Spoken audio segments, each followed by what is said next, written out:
Reference management ટૂલ્સનો મુખ્ય હેતુ શું છે? સંદર્ભોનો સંગ્રહ અને વ્યવસ્થાપન. નીચેના પૈકી કયું રેફરન્સ મેનેજમેન્ટ સોફ્ટવેર નથી? ફોટોશોપ. જોટરો ટૂલ કયા હેતુ માટે વધુ ઉપયોગી છે? બિબ્લિયોગ્રાફી અને સાઇટેશન જનરેશન માટે. મેન્ડલી કોલા દ્વારા વિકસાવવામાં આવ્યું છે. એલ્સવેર.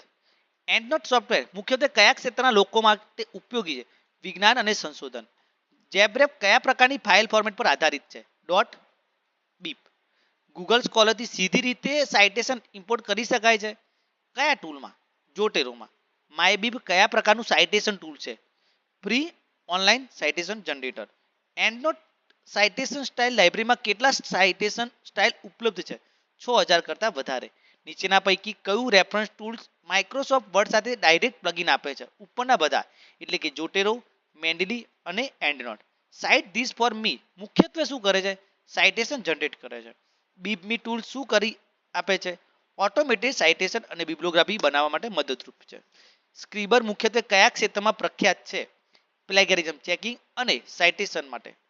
જોટેરો કયા પ્રકારનું સોફ્ટવેર છે? Open source reference management tool. Paperpile citation ખાસ કરીને કયા વપરાશકર્તા માટે ડિઝાઇન થયું છે? ગૂગલ ડોક્સ યુઝર્સ માટે. એન્ડનોટ કયા પ્રકાશક દ્વારા વિકસાવવામાં આવ્યું છે? ક્લેરિટિવ એનાલિસિસ. મેન્ડલીમાં રેફરન્સ કોલાબરેટરમાં તે કઈ સુવિધા છે?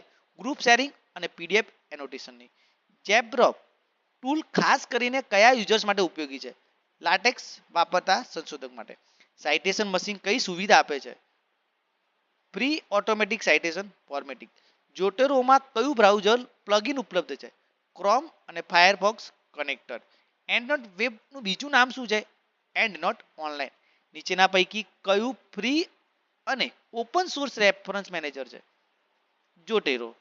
જોટેરોની ડેટાબેઝમાં રેફરન્સ ક્યાં સચવાય છે? લોકલ કોમ્પ્યુટર અને ક્લાઉડમાં. સાઇટેશન સ્ટાઇલ એપીએ, એમએલએ અને ચિકાગો વગેરે કયા સોફ્ટવેરમાં ઉપલબ્ધ છે? જોટેરો, મેન્ડલી અને એન્ડનોટ. રેફરન્સ મેનેજમેન્ટ ટૂલ્સનો લાભ શું છે? સાઇટેશન સ્ટાઇલમાં કન્સિસ્ટન્સી, સમયની બચત તથા રિસર્ચ કોલાબરેશન.